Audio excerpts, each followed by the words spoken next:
Good morning, everyone. Today we are going to start a new chapter that is of Unit 3rd. First topic of Unit 3rd is stability. Let's talk about the stability first. Stability ਕੀ ਚੀਜ਼ ਹੈ ਰਜੇ? ਜਿਸ ਤਰ੍ਹਾਂ ਹੁਣ ਅਗਰ ਆਪਾਂ ਆਪਣੀ ਡੇ ਟੂ ਡੇ ਲਾਈਫ ਨਾਲ ਕੰਪੇਅਰ ਕਰੀਏ, ਸਟੇਬਿਲਿਟੀ ਕੀ ਚੀਜ਼ ਹੈ? ਆਪਣੇ ਕੋਲੇ ਕੋਈ ਵੀ ਐਸੀ ਚੀਜ਼ ਜਿਹੜੀ ਆਪਣੀ position with respect to time change ਨਾ ਕਰੇ, ਆਪਾਂ ਉਹਨੂੰ ਸਟੇਬਲ ਕੰਸੀਡਰ ਕਰ ਲੈਂਦੇ ਹਾਂ। ਤਾਂ ਅਗਰ ਆਪਾਂ ਕੈਮਿਸਟਰੀ ਦੇ ਵਿੱਚ ਸਟੇਬਿਲਿਟੀ ਦੀ ਗੱਲ ਕਰੀਏ ਤਾਂ ਆਪਣੇ ਕੋਲੇ ਸਟੇਬਿਲਿਟੀ ਉਹ ਚੀਜ਼ ਆ ਜਿਹਦੇ ਵਿੱਚ ਆਪਾਂ ਕੋਈ ਵੀ ਰਿਐਕਸ਼ਨ ਪਰਫੋਰਮ ਕੀਤੀ, ਮਤਲਬ ਸਪੋਜ਼ ਰਿਐਕਟੈਂਟ R1 ਅਤੇ R2 ਨੂੰ ਮਿਕਸ ਕੀਤਾ, ਉਸ ਤੋਂ ਬਾਅਦ ਕੋਈ ਪ੍ਰੋਡਕਟ ਫੋਰਮ ਕੀਤਾ। ਹੁਣ ਇਹ ਕਿੰਨੀ ਮਤਲਬ ਜਿੰਨਾ ਜ਼ਿਆਦਾ ਟਾਈਮ ਇਹ ਜਿਹੜਾ ਪ੍ਰੋਡਕਟ ਆਪਾਂ ਪ੍ਰੀਪੇਅਰ ਕੀਤਾ, ਜਿੰਨਾ ਟਾਈਮ ਇਹ ਜ਼ਿਆਦਾ ਸਸਟੇਨ ਹੋ ਕੇ ਰਹੇਗਾ, ਯਾਨੀ ਕਿ ਆਪਾਂ ਇਹਦੀਆਂ ਪ੍ਰੋਪਰਟੀਜ਼ ਨੂੰ ਸਟੱਡੀ ਕਰ ਸਕਦੇ ਹਾਂ, ਉਨੀ ਜ਼ਿਆਦਾ ਇਸ ਪ੍ਰੋਡਕਟ ਦੀ ਉਨਾ ਜ਼ਿਆਦਾ ਇਹ ਕੰਪਾਊਂਡ ਪਰਟੀਕੂਲਰ ਕੀ ਆ, ਸਟੇਬਲ ਹੋਏਗਾ। ਸਾਡੇ ਲਈ ਸਟੇਬਿਲਿਟੀ ਉਹ ਚੀਜ਼ ਆ ਕਿ ਅਸੀਂ ਪਰਟੀਕੂਲਰ ਕੋਈ ਪ੍ਰੋਡਕਟ ਪ੍ਰੀਪੇਅਰ ਕੀਤਾ, ਉਹ ਕਿੰਨਾ ਟਾਈਮ ਪਰਸਿਸਟ ਕਰਕੇ ਰਹਿ ਸਕਦਾ ਆਪਣੀ ਆਇਡੈਂਟੀਟੀ, ਚਾਹੇ ਉਹ ਆਪਾਂ ਸੋਲਵੈਂਟ ਐਸਿਡਿਕ ਮੀਡੀਅਮ ਪ੍ਰੋਵਾਈਡ ਕਰੀਏ, ਚਾਹੇ ਬੇਸਿਕ ਮੀਡੀਅਮ ਪ੍ਰੋਵਾਈਡ ਕਰੀਏ, ਚਾਹੇ ਸਿੰਪਲ ਨੋਨ ਪੋਲਰ ਸੋਲਵੈਂਟ ਪ੍ਰੋਵਾਈਡ ਕਰੀਏ। ਹੁਣ ਸਟੇਬਿਲਿਟੀ ਰਹਿ ਜੇ ਆਪਣੇ ਕੋਲੇ ਦੋ ਟਾਈਪਸ ਦੀ ਆ। ਸਟੇਬਿਲਿਟੀ ਕਿਹੜੀ ਹੈ? ਇੱਕ ਤਾਂ ਹੈਗੀ ਹੈ ਥਰਮੋਡਾਇਨਾਮਿਕ ਸਟੇਬਿਲਿਟੀ, ਇੱਕ ਆਪਣੇ ਕੋਲੇ ਹੈਗੀ ਹੈ ਕਾਈਨੈਟਿਕ ਸਟੇਬਿਲਿਟੀ। ਥਰਮੋਡਾਇਨਾਮਿਕ ਸਟੇਬਿਲਿਟੀ ਕਿਹੜੀ ਸਟੇਬਿਲਿਟੀ ਹੈ? It deals with only equilibrium constant ਮਤਲਬ ਤੁਸੀਂ ਕੋਈ ਵੀ ਰਿਐਕਸ਼ਨ ਪਰਫੋਰਮ ਕਰ ਰਹੇ ਹੋ, ਜਿੰਨਾ ਜ਼ਿਆਦਾ ਉਹਦਾ ਇਕੁਲਿਬਰੀਅਮ ਕਾਂਸਟੈਂਟ ਆਏਗਾ ਉਨੀ ਜ਼ਿਆਦਾ ਉਸ ਪਰਟੀਕੂਲਰ ਕੰਪਾਊਂਡ ਦੀ ਕੀ ਹੈ, ਥਰਮੋਡਾਇਨਾਮਿਕ ਸਟੇਬਿਲਿਟੀ ਹੈ। ਕਾਈਨੈਟਿਕ ਸਟੇਬਿਲਿਟੀ ਕੀ ਹੈ? It deals with rate of mechanism, pathway of the reaction, activation energy and rate law। यानी कि ਕਿਸੇ ਵੀ ਰਿਐਕਸ਼ਨ ਦਾ ਕਿਹੜਾ ਪਾਥਵੇ, ਕਾਈਨੈਟਿਕ ਸਟੇਬਿਲਿਟੀ ਕਿਹੜੀ ਚੀਜ਼ ਹੋਊਗੀ? ਰਿਐਕਸ਼ਨ ਕਿੰਨੀ ਸਲੋ ਅਤੇ ਕਿੰਨੀ ਫਾਸਟ ਚੱਲ ਰਹੀ ਹੈ, ਜਾਂ ਰਿਐਕਸ਼ਨ ਕਿਹੜਾ ਪਾਥਵੇ ਫੋਲੋ ਕਰ ਰਹੀ ਹੈ। ਪਾਥਵੇ ਦਾ ਮਤਲਬ ਕੀ ਹੈ? ਰਿਐਕਸ਼ਨ SN1 ਫੋਲੋ ਕਰ ਰਹੀ ਹੈ, ਰਿਐਕਸ਼ਨ SN2 ਫੋਲੋ ਕਰ ਰਹੀ ਹੈ, ਜਾਂ ਰਿਐਕਸ਼ਨ ਦੇ ਵਿੱਚ SER ਲੱਗ ਰਿਹਾ ਜਾਂ SEI ਲੱਗ ਰਿਹਾ। ਤਾਂ ਉਹ ਸਾਰੇ ਮਕੈਨਿਜ਼ਮ ਕਿਹੜੇ ਪਾਥਵੇ, ਨੇਚਰ ਆਫ ਇੰਟਰਮੀਡੀਏਟ ਦਾ ਨੇਚਰ ਕੀ ਹੋਏਗਾ, ਉਹ ਸਾਰੇ ਦਾ ਸਾਰਾ ਜਿਹੜਾ ਫਿਨੋਮੀਨਾ ਉਹ ਕੌਣ ਸਟੱਡੀ ਕਰੇਗਾ? Kinetic stability. ਹੁਣ ਸਭ ਤੋਂ ਪਹਿਲਾਂ ਅਗਰ ਆਪਾਂ ਇਹਨੂੰ ਦੁਬਾਰਾ ਤੋਂ ਰਿਕਾਲ ਕਰਨਾ ਹੋਵੇ ਤਾਂ ਇਹ ਟੌਪਿਕ ਨੂੰ ਕਿਵੇਂ ਕਰਾਂਗੇ? ਸਟੇਬਿਲਿਟੀ ਕੀ ਚੀਜ਼ ਹੈ? ਅਗਰ ਆਪਾਂ ਵਰਡ ਟੂ ਵਰਡ ਇੱਥੋਂ ਰੀਡ ਆਊਟ ਕਰਨਾ ਹੋਵੇ, it is possible to use the term stability in number of different ways when we cite a statement that a complex is stable, that the statement is rather vague because several interpretation can be assigned to statement.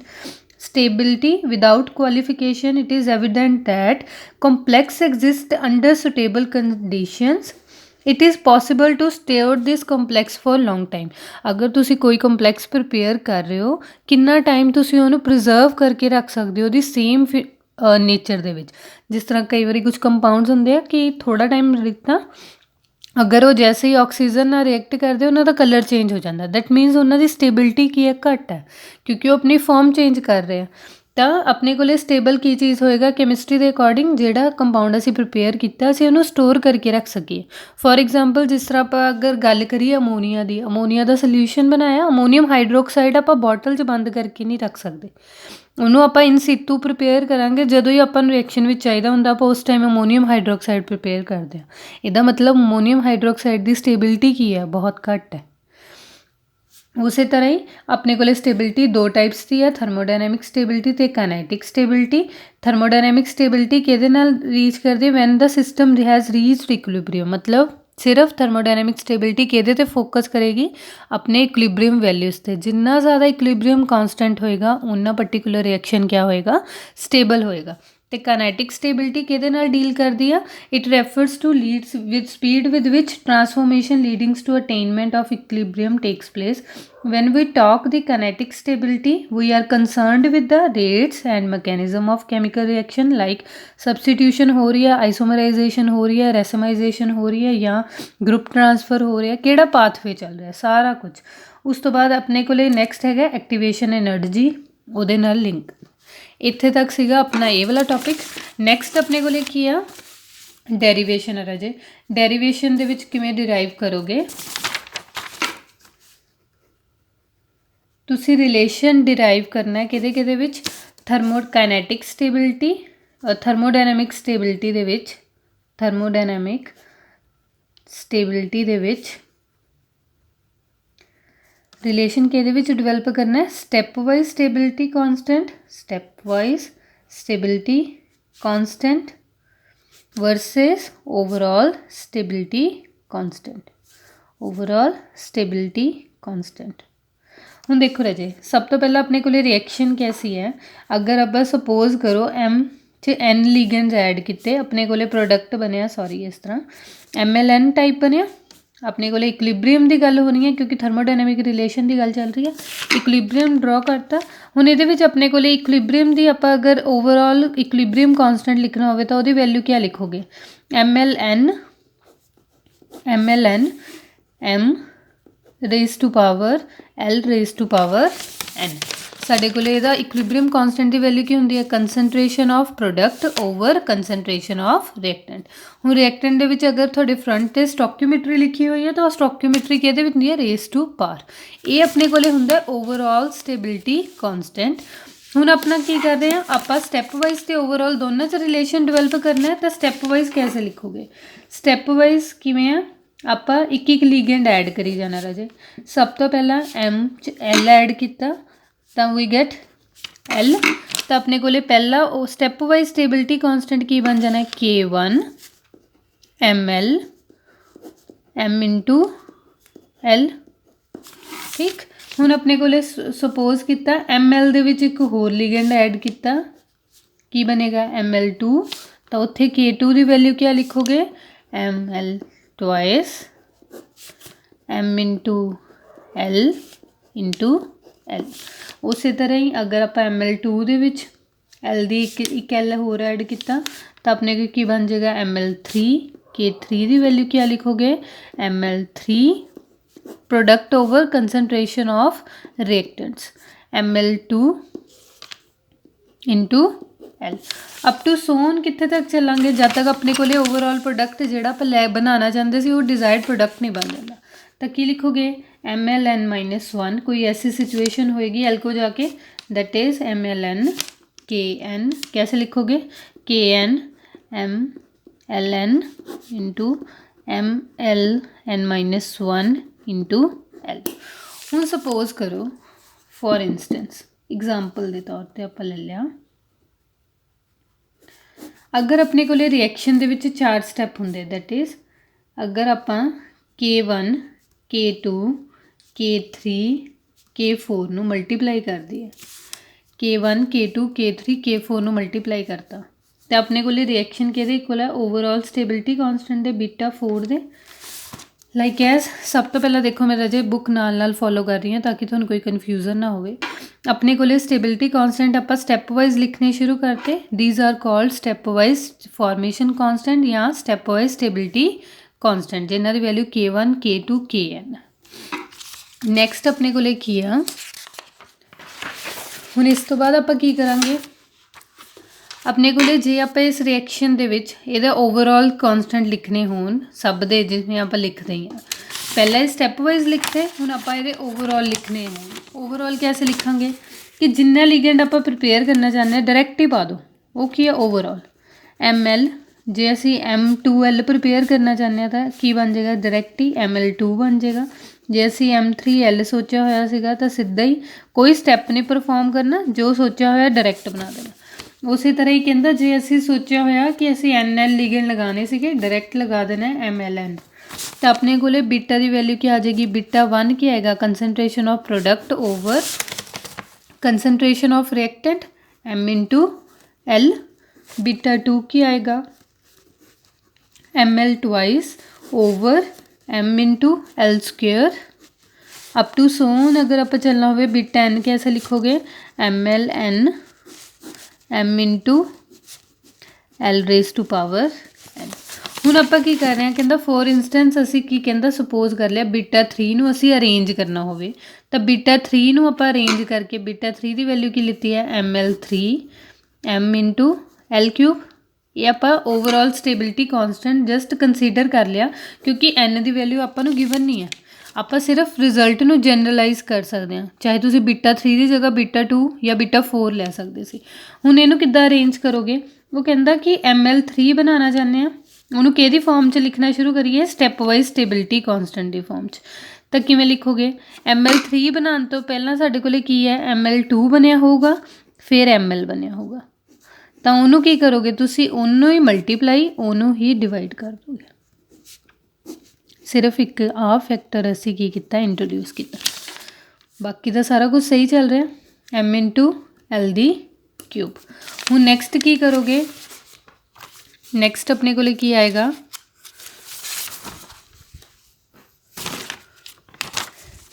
ਇਸ ਤੋਂ ਅੱਗੇ ਦੇਖੋ, ਹੁਣ ਇਹਦੀ ਰੀਅਰੇਂਜਮੈਂਟ ਕਰਾਂਗੇ ਰਾਜੇ।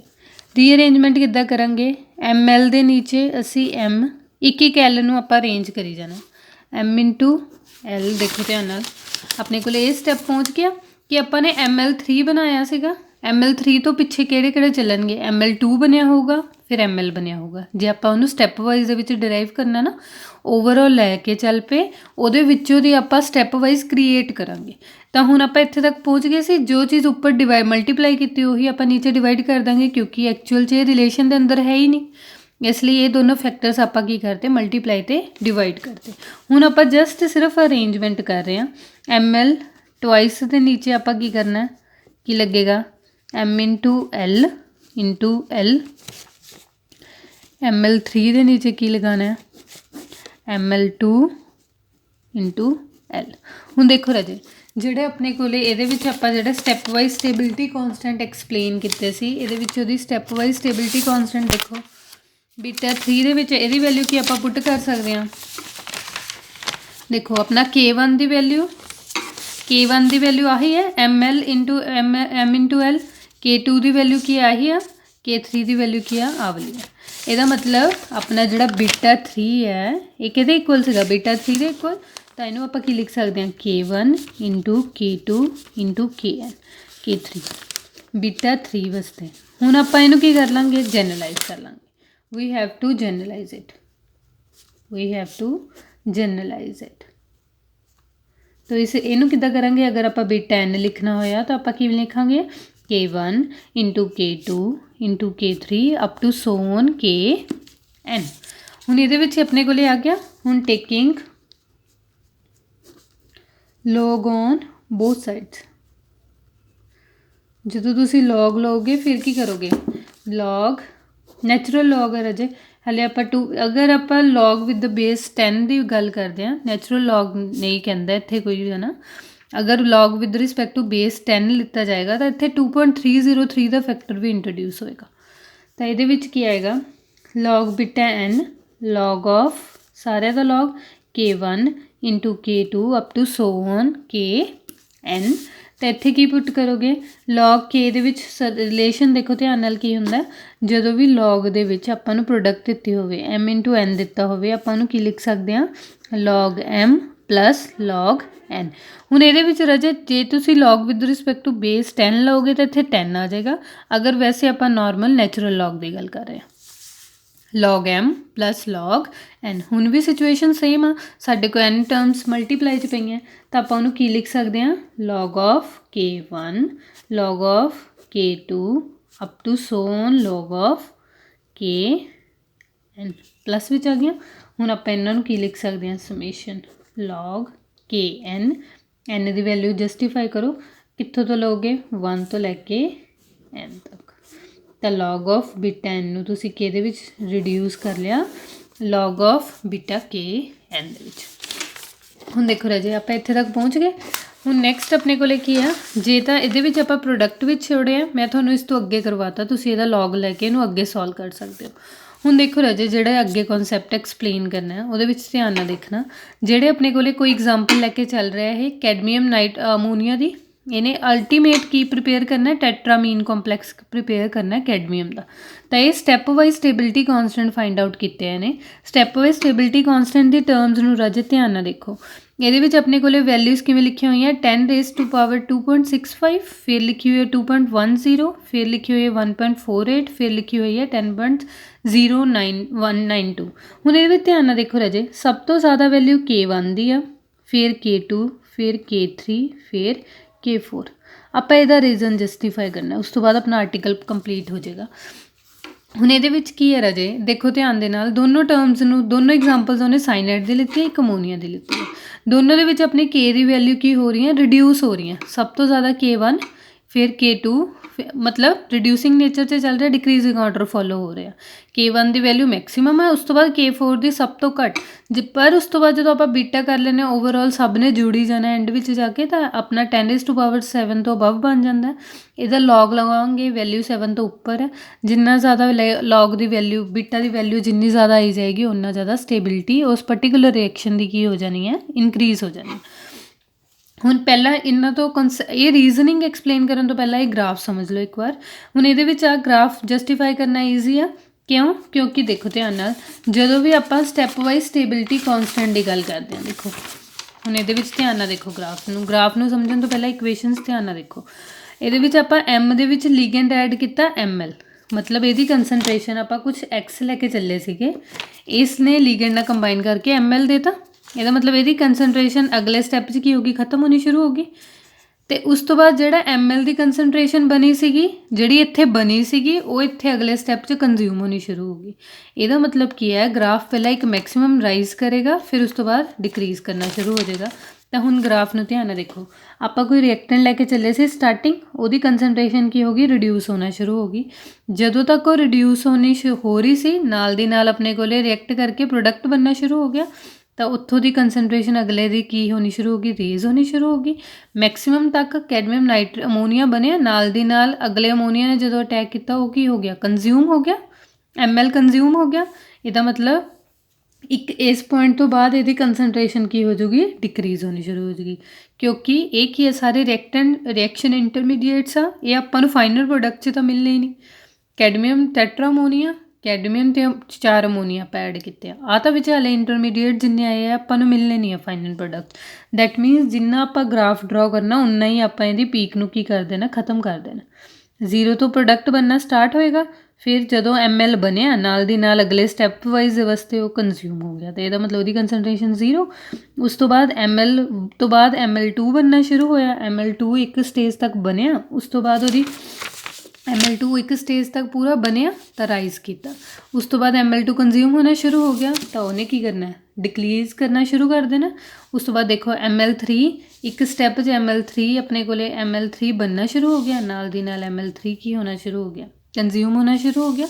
ਇਹਦਾ ਮਤਲਬ ਹੁਣ ਆਪਣੇ ਕੋਲੇ ਚੱਲਦੇ ਚੱਲਦੇ ਰਿਐਕਟੈਂਟਸ ਇਸ ਤਰ੍ਹਾਂ ਹੀ ਖਤਮ ਹੁੰਦੇ ਰਹਿਣਗੇ, ਇੰਟਰਮੀਡੀਏਟਸ। ਐਟ ਦਾ ਐਂਡ ਕੀ ਹੋਊਗਾ, ਫਾਈਨਲ ਜਿਹੜਾ ਆ ਪ੍ਰੋਡਕਟ ਬਣੂਗਾ, ਇਹ ਕਿਤੇ ਕੰਜ਼ਿਊਮ ਨਹੀਂ ਹੋਇਆ, ਇੱਥੇ ਰਿਐਕਸ਼ਨ ਆ ਕੇ ਖਤਮ ਹੋ ਗਈ। ਇਹਦਾ ਮਤਲਬ ਇਹ ਕੀ ਰਹੂਗਾ, ਸਿਰਫ ਇਨਕਰੀਜ਼ਿੰਗ ਰਹੂਗਾ। ਕਲੀਅਰ ਹੈ? ਸੈਕਿੰਡ ਗ੍ਰਾਫ ਸਿਰਫ ਰਾਜੇ ਇਹਦੇ ਵਿੱਚ ਆਪਾਂ ਲੌਗ ਹਲੇ ਇੰਟਰੋਡਿਊਸ ਨਹੀਂ ਕੀਤਾ ਸੀ, ਅਤੇ ਲੌਗ ਦਾ ਗ੍ਰਾਫ ਐਗਜ਼ੈਕਟਲੀ ਰਿਵਰਸ ਹੋ ਜਾਣਾ, ਸਿਰਫ ਇੱਕ ਸਾਈਡ ਦਾ ਗ੍ਰਾਫ ਰਹਿ ਜਾਂਦਾ ਹੁੰਦਾ, ਜਿਸ ਤਰ੍ਹਾਂ ਆਪਾਂ ਡੈਰੀਵੇਟਿਵ ਦਾ ਕਰਦੇ ਹੁੰਦੇ ਹਾਂ। ਅਗਰ ਆਪਾਂ ਕਰਸਟ 'ਤੇ ਟਰਫ ਲਿੱਤੀਆਂ ਹੋਣ, ਅਗਰ ਆਪਾਂ ਉਹਦਾ ਡੈਰੀਵੇਟਿਵ ਕਰ ਦਈਏ, ਤਾਂ ਸਾਰੀਆਂ ਪੀਕਸ ਉੱਪਰ ਹੀ ਰਹਿ ਜਾਂਦੀਆਂ ਨਾ, ਤਾਂ ਗ੍ਰਾਫ ਸਿਰਫ ਇੱਕ ਡਾਇਰੈਕਸ਼ਨ ਦਾ ਰਹਿ ਜਾਏਗਾ। ਤੁਸੀਂ ਐਗਜ਼ਾਮ ਵਿੱਚ ਜਿਹੜਾ ਮਰਜ਼ੀ ਇੱਕ ਗ੍ਰਾਫ ਐਕਸਪਲੇਨ ਕਰਨਾ ਵਿਦ ਐਗਜ਼ਾਮਪਲ, ਤਾਂ ਤੁਸੀਂ ਇੱਕ ਐਗਜ਼ਾਮਪਲ ਲਿੱਤੀ ਅਤੇ ਇਹਦਾ ਗ੍ਰਾਫ ਆ ਵਾਲਾ ਜਸਟੀਫਾਈ ਕਰ ਦੇਣਾ, ਕਿਉਂਕਿ ਵੈਸੇ ਵੀ ਇਹ ਸਿਗਮਾ ਮਤਲਬ ਸਾਰੀ ਵੈਲਿਊਜ਼ ਐਡ ਔਨ ਕੀਤੀਆਂ ਹੋਈਆਂ, ਤਾਂ ਉਹਦੇ ਰਿਲੇਟਡ। ਹੁਣ ਆਪਣੇ ਕੋਲੇ ਜਿਹੜਾ ਕੁਐਸਚਨ ਆਪਾਂ ਰਾਈਜ਼ ਕੀਤਾ ਸੀ, ਉਹਦੇ ਕੁਐਸਚਨ ਦੀ ਜਸਟੀਫਿਕੇਸ਼ਨ ਕਰਦੇ ਹਾਂ। ਕਹਿੰਦਾ K1 K2 K3 stepwise stability constant ਕੀ ਆ, ਕਹਿੰਦਾ ਹਰ ਸਟੈਪ ਬਾਅਦ ਕੀ ਕਰ ਰਿਹਾ, ਡਿਕਰੀਜ਼ ਕਰ ਰਿਹਾ। ਹੁਣ ਇਹਦਾ ਡਿਕਰੀਜ਼ ਕਰਨ ਦਾ ਰੀਜ਼ਨ ਕੀ ਹੈ ਰਾਜੇ, ਕਹਿੰਦਾ ਆਪਣੇ ਕੋਲੇ 3 ਫੈਕਟਰ ਕੰਮ ਕਰਦੇ ਆ। ਇੱਕ ਫੈਕਟਰ ਕੰਮ ਕਰਦਾ ਸਟੈਟਿਸਟੀਕਲ ਫੈਕਟਰ, दूसरा काम करता है इनक्रीज्ड स्टेरिक हिंड्रेंस, तो थर्ड फैक्टर काम करता है कोलंबिक फैक्टर्स। स्टैटिस्टिकल फैक्टर्स अपने को किहड़े फैक्टर्स है, जिस तरह आप प्रोबेबिलिटी डिस्कस करते हैं। प्रोबेबिलिटी राजे देखो, अगर मैं प्रोबेबिलिटी नूं स्टैटिस्टिकल फैक्टर्स विच की है प्रोबेबिलिटी कम करती है। सपोज करो मेरे को आ 4 बॉक्सिस आ, मेरे को एट द एंड आप प्रोडक्ट की बनाना है ML4 का पाना है। हुण अपने को एक लिगेंड आया M+L आया, उन्हें ML बनाना सी, ठीक है। मेरे मैटल को 4 साइड्स अवेलेबल है, लिगेंड L किते भी जा सकता है। सपोज करो L इत्थे भी जा सकता है, L इत्थे भी जा सकता है, L इत्थे भी जा सकता है, L इत्थे भी जा सकता है। ਇਹਦਾ मतलब ਜਿਹੜਾ मेरा पहला लिगेंड आएगा ਉਹਦੀ प्रोबेबिलिटी की है, मैक्सिमम ऑप्शनस आ ਉਹਦੇ ਕੋਲੇ, राइट। ਹੁਣ ਇਸ ਤੋਂ ਬਾਅਦ ਨੈਕਸਟ ਦੇਖੋ, ਹੁਣ ਇੱਕ ਪੋਜੀਸ਼ਨ ਸਪੋਜ਼ ਇਹਨੇ ਐਕੂਪਾਈ ਕਰ ਲਈ ਹੈ ਨਾ। ਹੁਣ ਇਹਨੇ ਇਹਦੇ ਕੋਲੇ ਚੋਇਸ ਸੀਗੀ, ਇਹਦੇ ਕੋਲੇ 4 ਵੇਕੈਂਟ ਸਾਈਟ ਸੀਗੀਆਂ, ਇਹਨੇ ਉਹਨਾਂ 4 ਵੇਕੈਂਟ ਸਾਈਟਸ ਤੋਂ ਮੈਟਲ ਦੀ ਇੱਕ ਸਾਈਟ ਐਕੂਪਾਈ ਕਰ ਲਈ। ਹੁਣ ਮੇਰਾ ਸੈਕਿੰਡ ਲਿਗेंड आया, सैकेंड लिगेंड ने की है ML बन चुके हैं, L सैकेंड लिगेंड आ गया, ML2 बनना। ਹੁਣ देखो सैकेंड लिगेंड को चॉइस की है, घट नहीं गई। ਹੁਣ ਇਹਦੇ ਕੋਲੇ ਕਿੰਨੀਆਂ ਚੋਇਸ ਰਹਿ ਗਈਆਂ, ऑप्शन रिड्यूस, ऑप्शन रिड्यूस हो गया। ऑप्शन कितनियां रह गई, 3 रह गई। ਇਹਦੇ ਕੋਲੇ 4 ਸੀਗੀਆਂ, ਇਹਦੇ ਕੋਲੇ 3 ਰਹਿ ਗਈਆਂ। ਚਲੋ ਇਹਨੇ ਵੀ ਆਪਣੀ ਸਾਈਟ ਸਿਲੈਕਟ ਕਰ ਲਈ। ਹੁਣ ਜਿਹੜਾ ਥਰਡ ਲਿਗेंड ਆਊਗਾ ML2 ਦੇ ਵਿੱਚ ਆਪਾਂ ਇੱਕ ਲਿਗेंड ਹੋਰ ਐਡ ਕੀਤਾ, ਆਪਣੇ ਕੋਲੇ ਬਣ ਜਾਣਾ ML3। ਤਾਂ ਹੁਣ ਦੇਖੋ ਇਹਦੇ ਵਿੱਚ ਰਾਜੇ ਆਪਣੇ ਕੋਲੇ ਕੀ ਹੋਏਗਾ, ਇਹਦੇ ਕੋਲੇ ਸਿਰਫ 2 ਹੀ ऑप्शन रह गई, चाहे ये साइट ले लवे चाहे ये साइट ले लवे। सपोज करो इन्हें आ ले ली, ਇਹਦਾ मतलब ਇਹਦੇ ਕੋਲੇ ਕਿੰਨੀ ऑप्शन रह गई, सिर्फ 2 ही ਸੀਗੀਆਂ। ਜਿਹੜਾ ML4 ਆਏਗਾ ਉਹਦੇ ਕੋਲੇ ਕੋਈ ऑप्शन ही नहीं होनी, ML4। ਤਾਂ ਹੁਣ ਇਹਦੇ ਵਿੱਚ ਕੀ ਆ, ਇਹਦੇ ਕੋਲੇ ਕਿੰਨੀ ऑप्शन है, सिर्फ एक।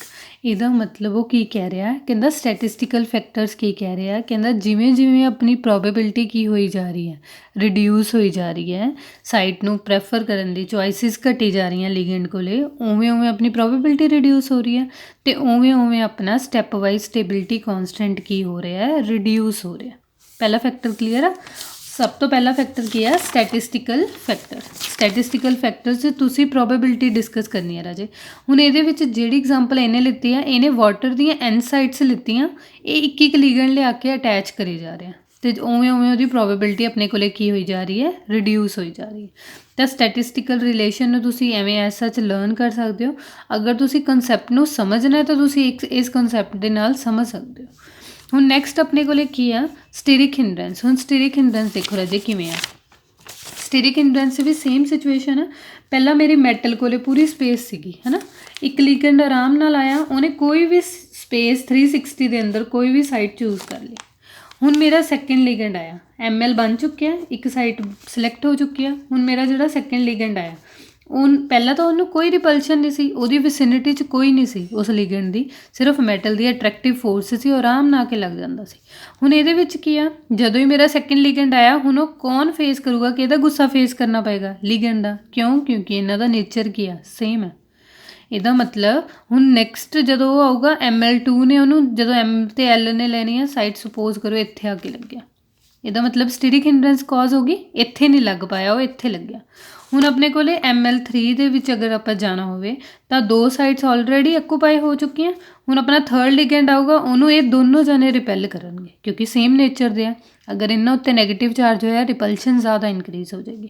ਇਹਦਾ ਮਤਲਬ ਜਿਵੇਂ ਜਿਵੇਂ ਲਿਗेंड्स ਐਡ ਹੋਈ ਜਾਂਦੇ ਆ, ਉਵੇਂ ਉਵੇਂ ਸਟੀਰਿਕ ਹਿੰਡਰੈਂਸ ਵਧੀ ਜਾ ਰਹੀ ਹੈ। ਜਿਵੇਂ ਜਿਵੇਂ ਸਟੀਰਿਕ ਹਿੰਡਰੈਂਸ ਵਧੀ ਜਾ ਰਹੀ ਹੈ, ਉਵੇਂ ਉਵੇਂ ਮੋਲੀਕਿਊਲ ਦੀ ਸਟੇਬਿਲਿਟੀ ਕੀ ਹੋਈ ਜਾ ਰਹੀ ਹੈ, ਰਿਡਿਊਸ ਹੋ ਰਹੀ ਹੈ। अगर स्टेबिलिटी रिड्यूस हो रही है तो कहता स्टैप वाइज स्टेबिलिटी कॉन्सटेंट भी ऑटोमैटिकली की हो जाना है, रिड्यूस हो जाना। उस तो बाद नैक्सट लास्ट पॉइंट की है, कोलंबिक फैक्टर्स। कोलंबिक फैक्टर्स राजे उदों ही काम करनगे जे तुहाडे लिगेंड्स की है, चार्जड है। हुण जिस तरह मैं गल कर रही हाँ कि मैं मैटल के अराउंड हाइड्रोक्सिल आयन लगाना शुरू करता है ना, या मैं इतने चार्ज देता।